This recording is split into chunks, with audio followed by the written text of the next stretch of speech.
Sa produksyon, malakas ang kooperasyon.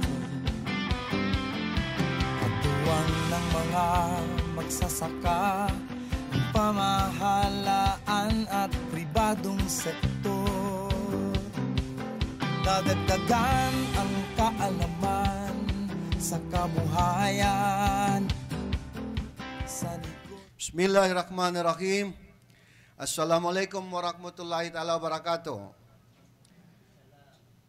Sa ating mga panauhin mula sa mga lokal na pamalahan sa pamamagitan ng ating provincial board members, chairpersons ng Committee on Agriculture, provincial at city agriculturists, sa mga pinuno ng mga state universities and colleges dito sa rehiyon, mga membro ng Regional Management Committee 12, mga opisyal at mga empleyado ng Department of Agriculture 12, mga pinuno ng iba't ibang farmers councils at federations, mga minamahal naming magsasaka at mangingisda at sa lahat ng mga kaagri nating nakatutok sa pamamagitan ng Facebook Live, isang masaganang ani at mataas na kita sa inyong lahat. Isang espesyal na pagkakataon ang gabing ito para sa kagawaran ng pagsasaka dito sa Rehiyon 12 na may lahad sa inyo kung ano-ano ang ating mga nagawa sa nakalipas na 6 na buwan para sa taong 2020.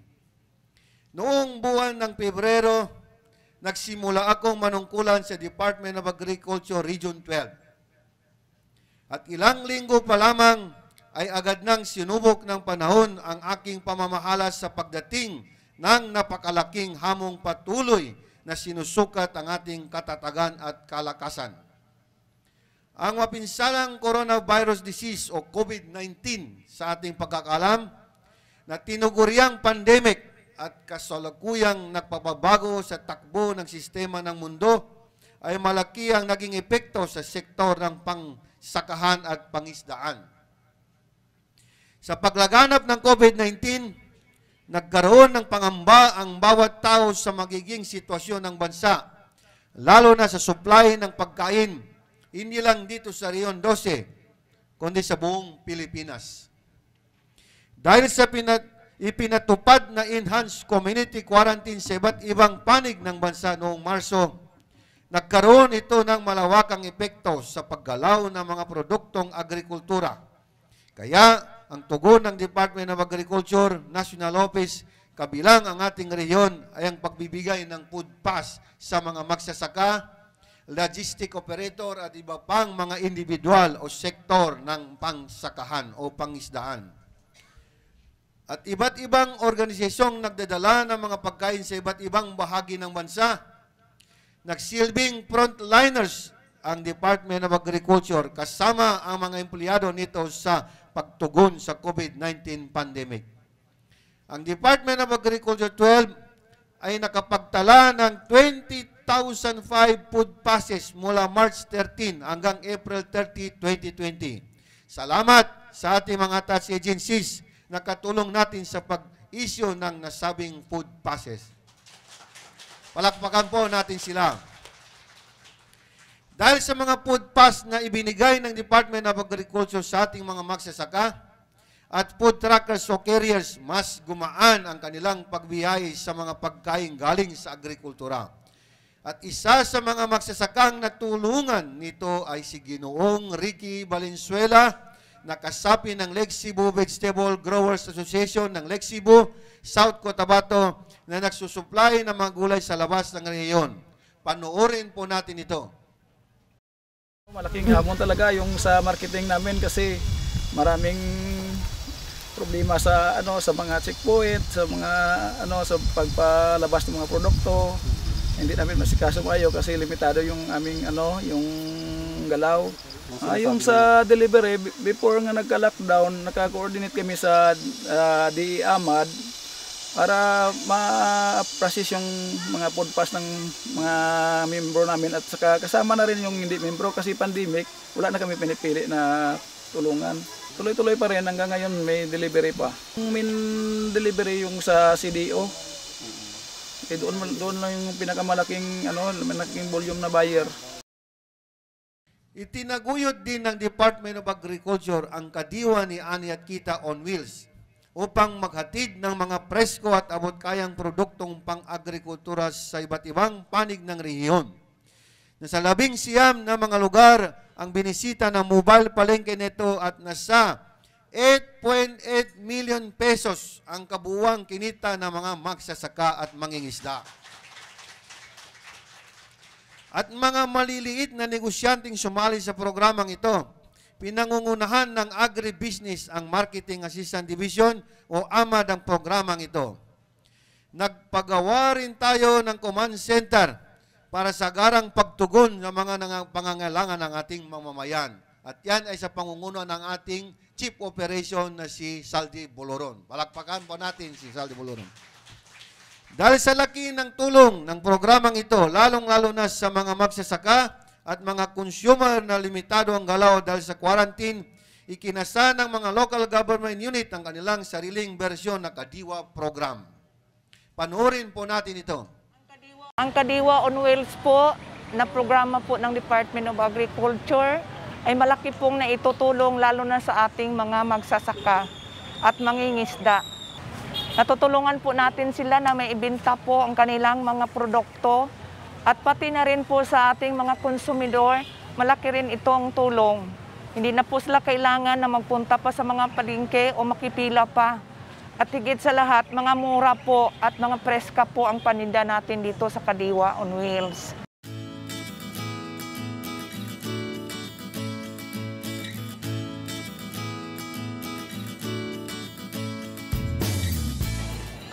Happy po kami sa initiative ng DA kasi napalapit yung palengke sa mamamayan para maisen yung mga tao doon na mga mamimili sa mega market. So dito talagang na-implement yung social distancing, tapos mabilis kesa kung mag-mega ka, mag-market ka, mahaba ilang oras ang pila. So dito pagdating mo, maiksi lang ang pila. So mabibili mo yung gusto mong bilihin. Sa mas murang halaga naman din po. Sa kasalukuyan, tuloy-tuloy pa rin ang pag-arangkada ng Kadiwa program tuwing Biyernes sa Department of Agriculture Regional Field Office 12 sa Coronadal City. Ikinasa na rin ng AMAD ang Kadiwa online sa pamamagitan ng Facebook para ma-elevate po ngayon ang ating programa. Tinutulungan din nating may sagawa ang kaparehong konsepto ng Kadiwa sa Bangsamoro Autonomous Region in Muslim Mindanao o BARM upang maranasan din nila ang mga biyayang dulot ng programa. Upang patuloy namang makapagtrabaho sa kanilang sakahan ang mga magsasaka at makapagpalaot sa mga karagatan ang mga mangingisda, namigay rin tayo ng Interagency Task Force on Emerging Infectious o IATF-EID-IDs. Umabot sa 4,200 IATF, EID, IDs ang ating na-issue sa kanila. Ang pagbibigay ng food pass at IATF, EID, IDs ay mabilisang aksyon ng DA upang masigurong tuloy-tuloy ang pag-usad ng mga produktong agrikultura sa mga merkado at upang hindi na rin matigil ang mga aktibidad sa mga sakahan at palaisdaan. Ito ay bahagi ng ating tungkulin bilang frontliners. Bukod dito, ang Department of Agriculture sa pangunguna ng ating mahal na kalihim na si Dr. William Manong Willidar ay hindi natinag sa hambalos ng virus at siya ay naglatag ng pangmalawakang solusyong nagpaloob sa ahon lahat pagkaing sapat o alpas kontra COVID-19 framework. Ito ang tinatawag nating plan program kung saan inilunsad natin ito dito sa Region 12 noong Mayo. Sa ilalim ng programang ito, hinikayat natin ang ating mga kaagri na isulong ating advokasyang magtanim ng gulay sa pamamagitan ng Revitalized Urban Agriculture Project, kung saan nakapamigay tayo ng 18,060 packs ng vegetable seeds sa mga gobyernong lokal. Palakpakan mo natin.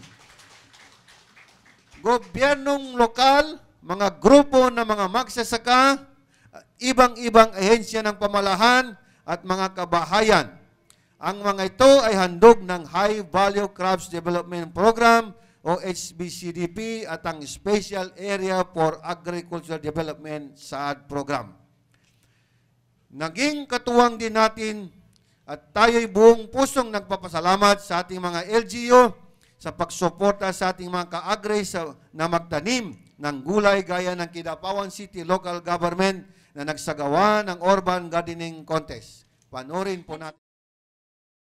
Nagsimula po ang aming backyard gardening nang dahil sa programa ng Taga City Agriculture na nagbigay sila ng mga seeds sa mga member dito sa Kidapawan City. Tapos doon na-encourage kami na magtanim ng mga gulay. Yung binigay nila is seed ng talong, ampalaya, kalabasa, sitaw, at saka okra, yung pangpakbet na panggulay. Tapos nag-add-on lang kami ng mga ibang mga tanim namin para magdami. Kasama rin po dito na binubuo na natin ngayon ang collaboration natin sa Department of Agrarian Reform tungkol din ito sa issuance or distribution ng vegetables natin. Kasama rin nating binubuo ang isang memorandum of agreement sa Philippine National Police para sa isang kaparehong programa. Kasama rin nating binubuo ngayon ang tinatawag nating, lagi nating kasama sa LCAC, yung TESDA na department, para din sa parehong programa po. Isa sa pinakamalaking proyekto rin ng administrasyon ng Secretary Dar ay ang Rice Resiliency Project na nagbibigay ng hybrid at certified palay seeds sa ating mga magsasaka. As of July 3, nasa 18,763 bags ng hybrid seeds ang ating naipamahagi sa mga magpapalay sa iba't ibang bahagi ng rehiyon. Nasa 4,145 certified palay seeds naman ang atin nang naipamigay sa mga benepisyaryo nito. Sa kabuuan, nasa 22,900 bags ng hybrid palay at certified palay seeds ang atin nang naipamahagi sa ating mga magsasaka. Isang sako ng hybrid palay seeds, kada ektaryang binibigyan natin na may kasamang 3 sakong abono. Para sa certified palay seeds, isang sako kada ektarya na mayroong 2 sakong abono naman. Mas maraming certified seeds pa ang handog ng Seed Component Program ng Rice Competitiveness Enhancement Fund, kung saan nakapamahagi nito ng 188,956 bags ng binhi ng palay sa 4 na probinsyang sakop ng rehiyon. Palakpakan po natin.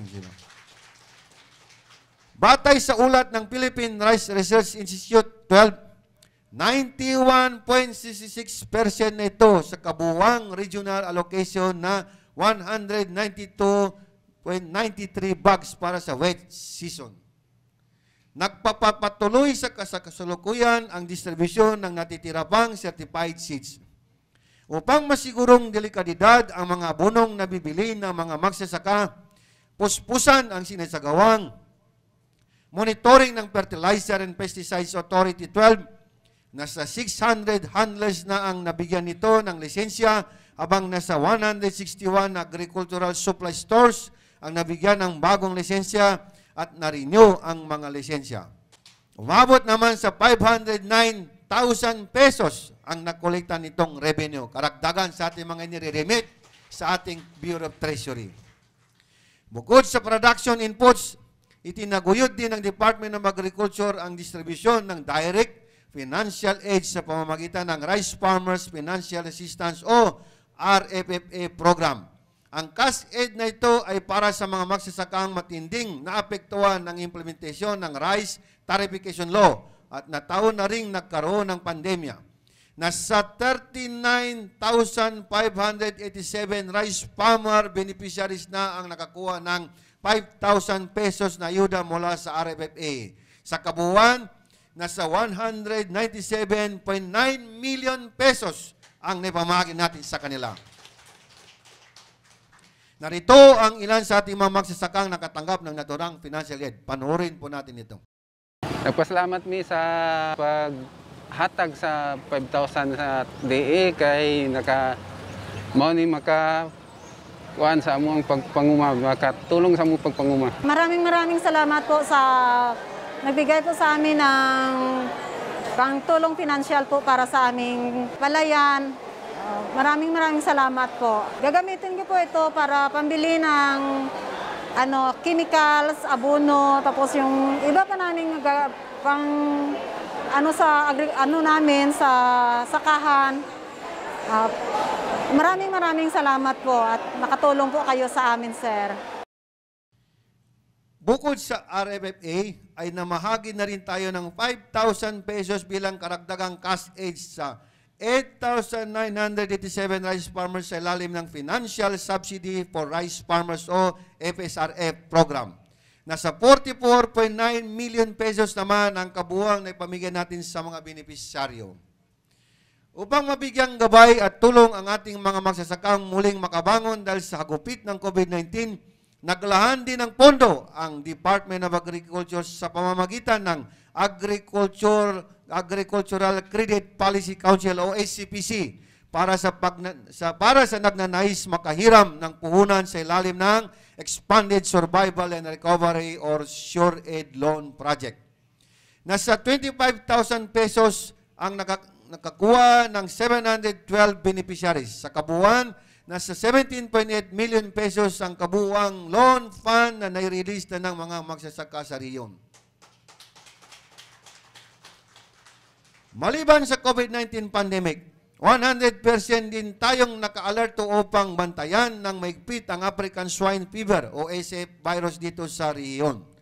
Sa pakikipagtulungan sa mga otoridad, mga local government unit at sa National Meat Inspection Service 12, maraming salamat po sa NMIS natin, maigpit po nating binabantayan at binubusisi ang pagpasok ng mga produktong baboy, lalo na mula sa mga lugar na mayroong kumpirmadong kaso ng ASF.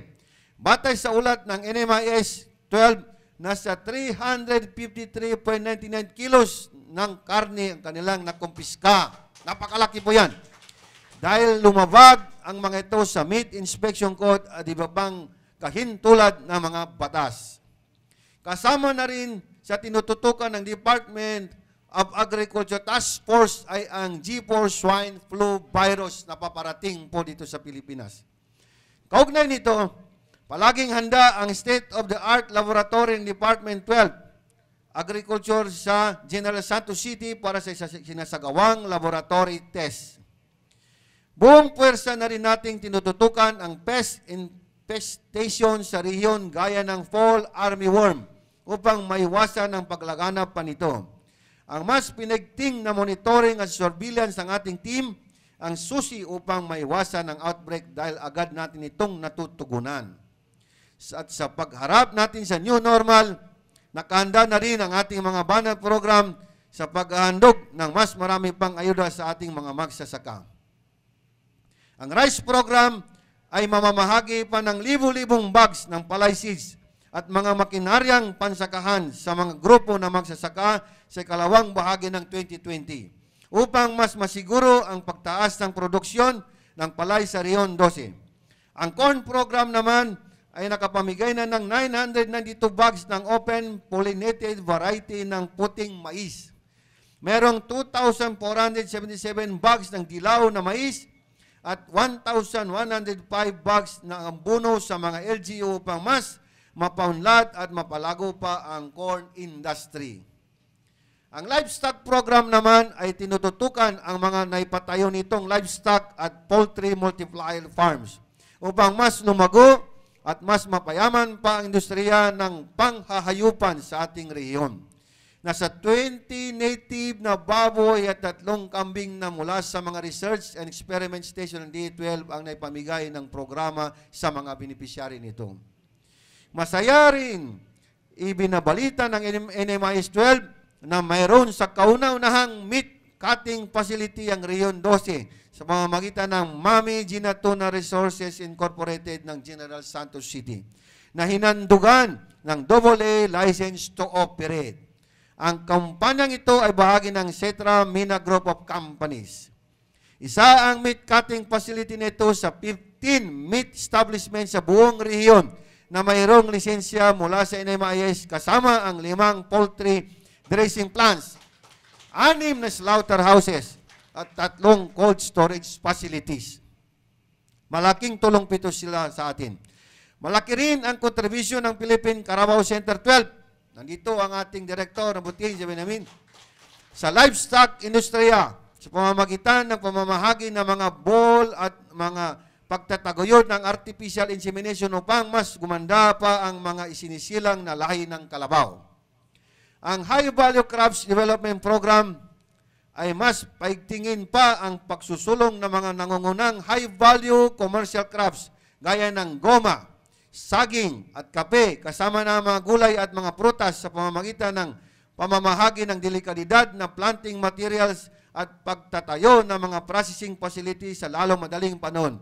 Nag-initiative na rin tayo ng isang feasibility study para sa tire rubber manufacturing facility dito sa rehiyon. Tumutulong din ang Philippine Coconut Authority 12 sa pagsusulong at pagpapalawak pa ng niyugan na isa sa pangunahing high-value crops sa rehiyon. Ang Organic Agriculture Program ay mas palalakasin pa ang pamimigay ng mga planting material at mga kagamitan upang mahikayat ang mga organic agriculture practitioner na isabuhay ang likas kayang pagsasaka sa rehiyon. Ang Halal Food Industry Development Program ay tinututukan naman ang paghahanda sa mga stakeholder para sa pagdevelop ng industriya sa pamamagitan ng pagtatayo ng mga kinakailangang pasilidad at pagbibigay ng mga kaalaman sa mga stakeholders. Pinagpapalanuhan na rin natin ang pagtatayo ng feed mill plant na nagkakahalagang ng 73 million pesos sa kauna-unahan sa rehiyon. Bukod sa ating mga banner program, magpapatuloy rin ang implementasyon ng ating mga sub-projects sa ilalim ng foreign-funded na Philippine Rural Development Project. Mayroon tayong 49 infrastructure sub-projects na nagkahalaga ng 1.3 billion pesos at meron tayong 18 enterprise sub-projects na nagkakahalaga naman ng 163.45 million pesos sa kasalukuyan. Palakpakan mo natin. Ang Sogsargen Area Development Project Office naman ay pinagtutuunan ng pansin ang ilang pangunahing transport infrastructure projects bilang suporta sa pagpapalakas ng agrikultura at kalakalan gaya ng mga sumusunod. Konstruksyon ng passenger terminal building, apron at drainage sa General Santos City International Airport, pagpapagawa ng access road at iba pang proyekto ng Central Mindanao Airport Samlang, Cotabato. Marami pang road networks, pag-develop sa Macar Port at ang rehabilitation General Santos City Peaceport.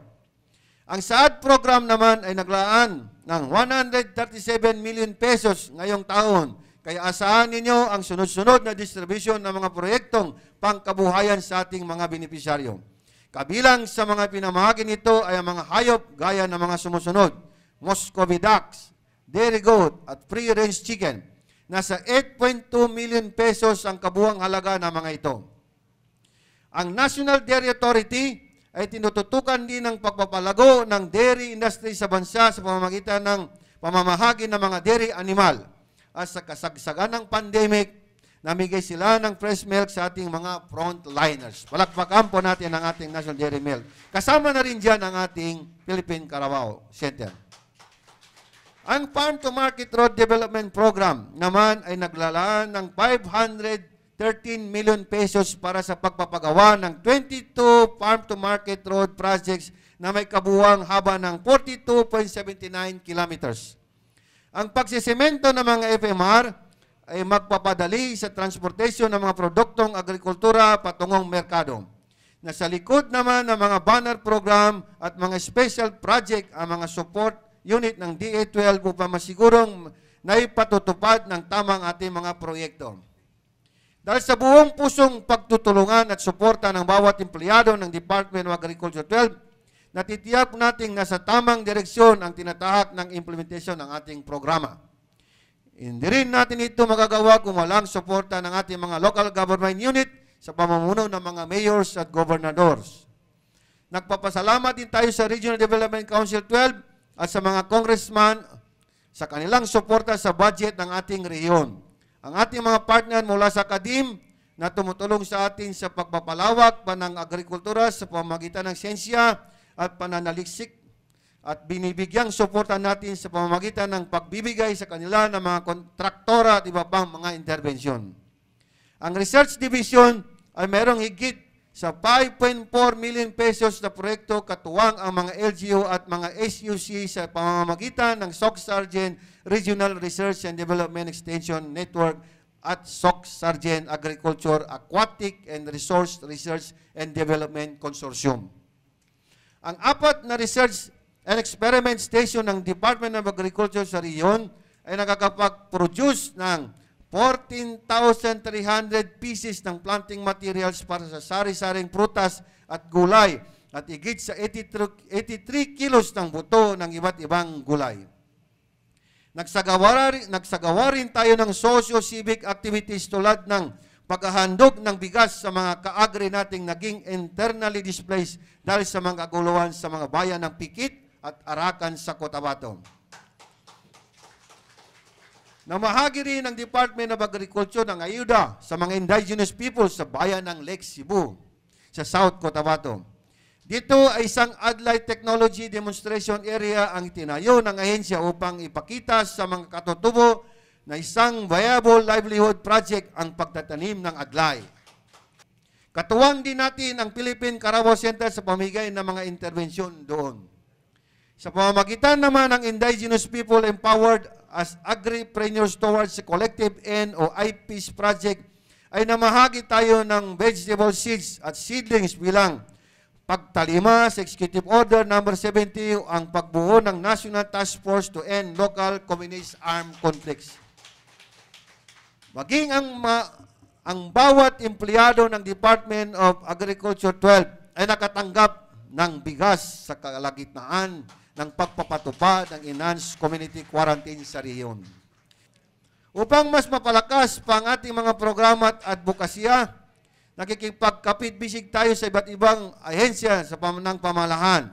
Sa pamamagitan ng Department of Agriculture, Agricultural Intervention Distribution o DAED, nakikipagtulungan tayo sa Philippine National Police, Technical Education and Skills Development Authority, at iba pang partners institution upang gawing produktibo ang kanilang mga kampo sa tiyak na magiging show window sa sinusulong nating urban agriculture.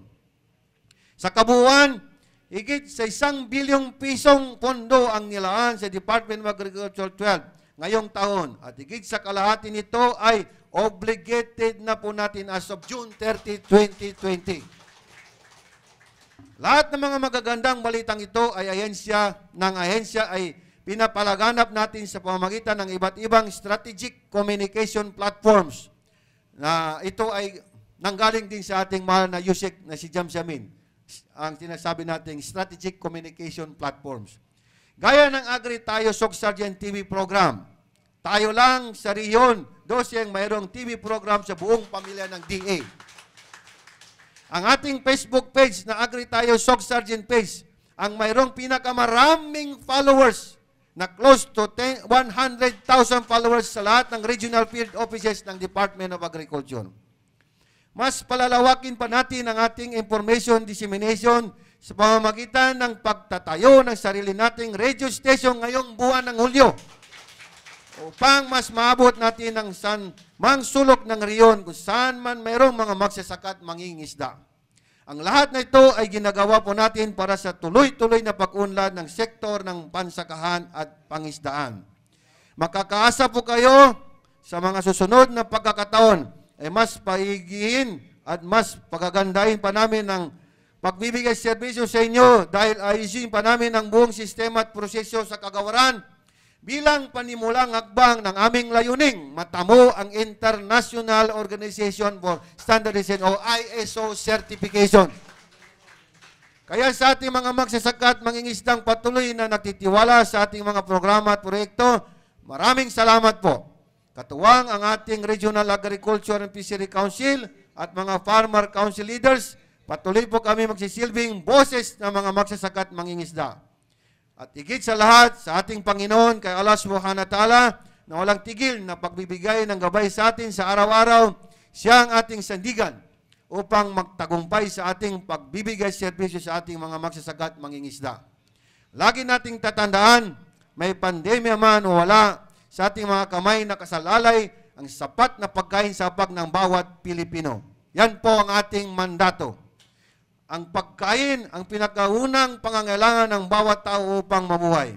At ang sektor kung saan tayo napabilang ang magsisigurong mayroong pagkain sapat sa bawat hapag ng pamilyang Pilipino. Tayo po yun sa Department of Agriculture.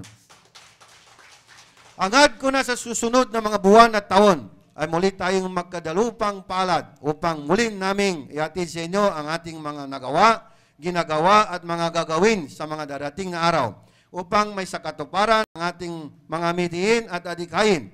At yan ay ang makamtan ang pangkahalatang masaganang ani at mataas na kita para sa mga magiging maunlad at mas maging matagumpay ang ating mga magsasaka at mangingisda. Sa inyo pong lahat, mabuhay at maraming salamat po.